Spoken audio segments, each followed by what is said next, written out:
ఇక పెద్దలందరూ కూడా గవర్నర్ గారిని కలవచ్చడం జరిగింది.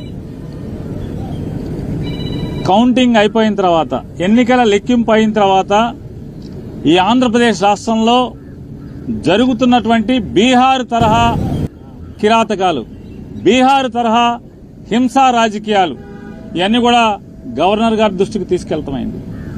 ఎన్నికలు ఒక పక్క జరుగుతుంటే, ఎన్నికలు సంపూర్ణంగా పూర్తవకుండానే మధ్యాహ్నం నుంచి తెలుగుదేశం పార్టీ గూండాలు ఏ రకంగా ఇళ్లపై దాడులు చేయటం, ఇళ్లు తగలబెడతాం, ఇంట్లో ఫర్నిచర్ ధ్వంసం చేయటం, మనుషుల్ని కిరాతకంగా కొడతాం, ఇళ్లలోకి వెళ్లి ఆడవాళ్లని హింసించటం, కార్లు ధ్వంసం చేయటం, కార్లు తగలబెడతాం, ఆస్తులు నాశనం చేయటం, భయభ్రాంతులకు గురి చేయటం.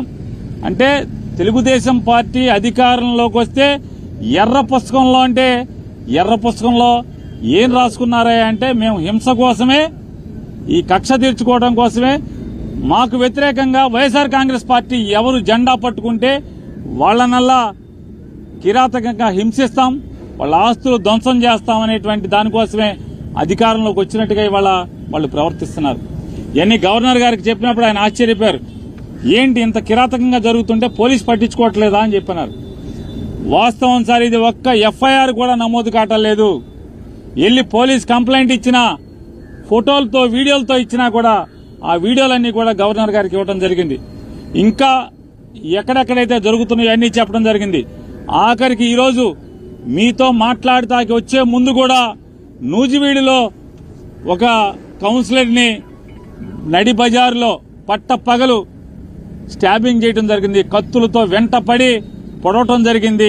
పోలీసు సాక్ష్యంగా, పోలీసులు ఆ పక్కన ఉన్నా కూడా పోలీసుల ముందే స్టాబింగ్ చేసిన, కత్తులతో పొడిచినా కూడా పోలీసులు ఆపిన పరిస్థితి లేదు. కనీసం కేసు పెట్టినటువంటి ఇంతవరకు కూడా దాఖలాలు కాలేదంటే గవర్నర్ గారు ఆశ్చర్యపోయి, ఖచ్చితంగా నేను డీజీపీని పిలిపిస్తాను, ఇవన్నీ కూడా గట్టిగా విచారణ చేస్తాను మీరు అంటే మేము ఆయనకి వీడియోలతో సహా ఇవ్వడం జరిగింది, ఫోటోలతో సహా ఇవ్వడం జరిగింది.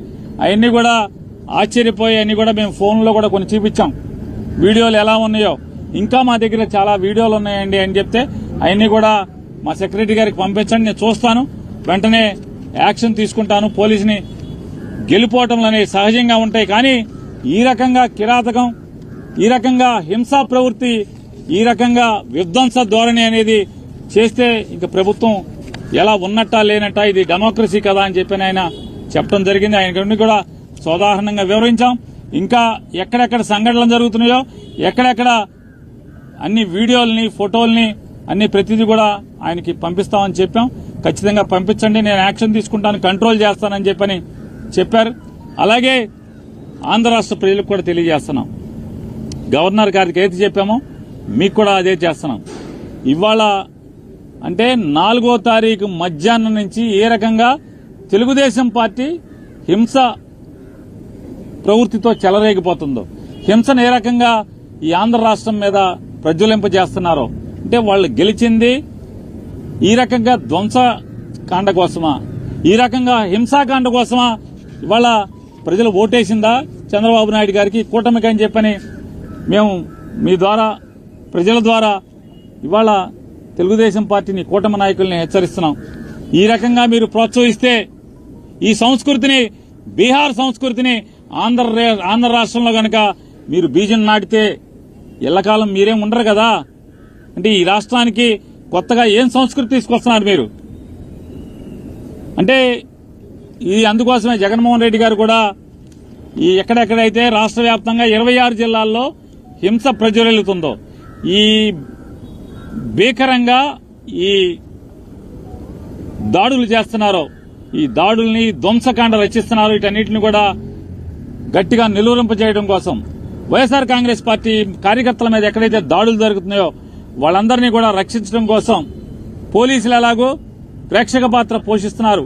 పైన చంద్రబాబు నాయుడు, కూటమి నాయకుల యొక్క ఒత్తిడి మేరకు పోలీసులు ఏ రకంగా నిర్వీర్యంగా చూస్తూ ఊరుకుంటున్నారో, తోలుబొమ్మల్లాగా చూస్తూ ఊరుకున్నారో, వీటన్నిటిని కూడా మేము కూడా మా కార్యకర్తలను కాపాడుకోవడం కోసం 26 జిల్లాల్లో మాజీ మంత్రులతో, ఎమ్మెల్యేలతో, ఎమ్మెల్సీలతో వీళ్ళందరితో కూడా 26 జిల్లాల్లో కమిటీలు ఏర్పాటు చేయడం జరుగుతుంది. ఈ కమిటీలందరూ కూడా ఎక్కడెక్కడ తెలుగుదేశం ఈ కూటమి నాయకులందరూ కూడా ధ్వంసరచన చేసి ధ్వంసం చేస్తున్నారో, హింసాకాండ చేస్తున్నారో అక్కడ వైఎస్ఆర్ కాంగ్రెస్ పార్టీని వెళ్లటం, వాళ్ళని పరామర్శించడం, అక్కడ వీడియోలు ఫోటోలు మొత్తం తీసుకుని అక్కడ ఉన్న ఎస్పీని కలవటం, మీడియా ద్వారా ప్రపంచానికి తెలుగుదేశం పార్టీ కూటమి నాయకులందరూ కూడా ఎంత ధ్వంసం చేస్తున్నారో, హింస చేస్తున్నారో, మారణకాండ చేస్తున్నారో అదంతా కూడా ప్రపంచానికి చెప్పే కార్యక్రమాన్ని, మా కార్యకర్తల్ని కాపాడుకునేదానికి, మా కార్యకర్తలకు అండగా ఉండేదానికి ఈరోజు జగన్మోహన్ రెడ్డి గారు కమిటీలు వేశారు.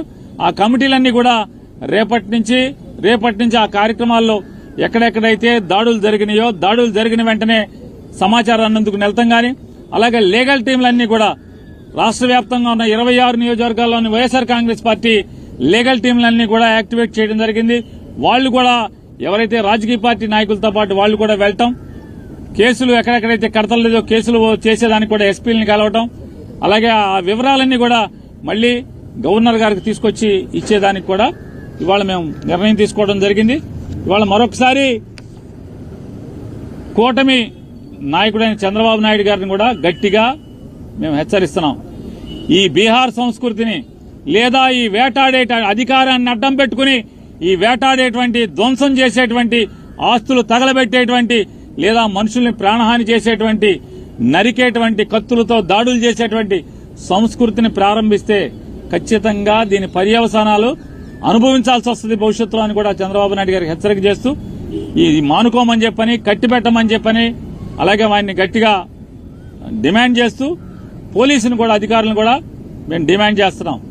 ఈ రకమైనటువంటి చేస్తే భవిష్యత్తులో చేయగలిగేదే ఉంటుంది. పిల్లిని గదిలో పెట్టి కొడితే పిల్లి కూడా తిరగబడుతుంది ఆత్మరక్షణ కోసం.